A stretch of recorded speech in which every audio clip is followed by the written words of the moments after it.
திருக்குறள் அதிகாரம் 5 தலைப்பு இல்வாழ்க்கை குறள் 41 இல்வாழ்வான் என்பான் இயல்புடைய மூவர்க்கும் நல்லாற்றின் நின்ற துணை. விளக்கம் மனைவியோடு வாழ்பவன்தான் பிள்ளைகள் பெற்றோர் உறவினர் என்னும் மூவர்க்கும் நல்ல வழியில் உதவுபவன்.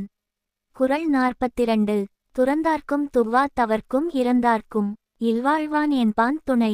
விளக்கம் மனைவியோடு வாழ்பவன்தான் துறவியர் வறுமைப்பட்டவர் இறந்து போனவர் என்பவர்க்கும் உதவுபவன். குறள் 43 தென்புலத்தார் தெய்வம் விருந்தொக்கல் தானென்றாங்கு ஐம்புலத்தார் ஓம்பல் தலை. விளக்கம் இறந்து தென்திசையில் வாழ்பவர் தேவர்கள் விருந்தினர் சுற்றத்தார் தான் என்னும் 5 பேருக்கும் செய்ய வேண்டிய அறத்தை தவறாமல் செய்வது சிறப்பு. குறள் 44 பழியெஞ்சி பாத்தூன் உடைத்தாயின் வாழ்க்கை வழியெஞ்சல் எஞ்ஞான்றும் இல. விளக்கம் பொருள் தேடும்போது பாவத்திற்கு பயந்து தேடிய பொருளை உறவோடு பகிர்ந்து உண்ணும் இல்வாழ்பவனின் பரம்பரை ஒருகாலும் அழிவதில்லை.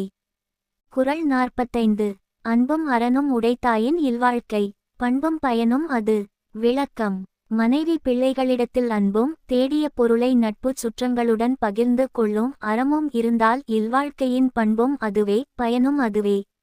குறள் 46 அறத்தாற்றின் இல்வாழ்க்கை ஆற்றின் புறத்தாற்றில் போய் பெறுவ தெவன். விளக்கம் மனைவியோடு கூடிய வாழ்க்கையை அதற்குரிய இயல்புகளோடு அறவழிகளில் நடத்தினால் இல்லறத்திற்கு மாறான பிற வழிகளில் போய் பெறும் பயன்தான் என்ன. குறள் 47 இயல்பினான் இல்வாழ்க்கை வாழ்பவன் என்பான் முயல்வாருள் எல்லாம் தலை.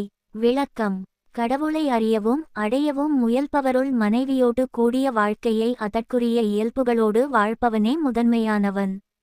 குறள் 48 ஆற்றின் ஒழுக்கி அறனிழுக்கா இல்வாழ்க்கை நோற்பாரின் நோன்மை உடைத்து.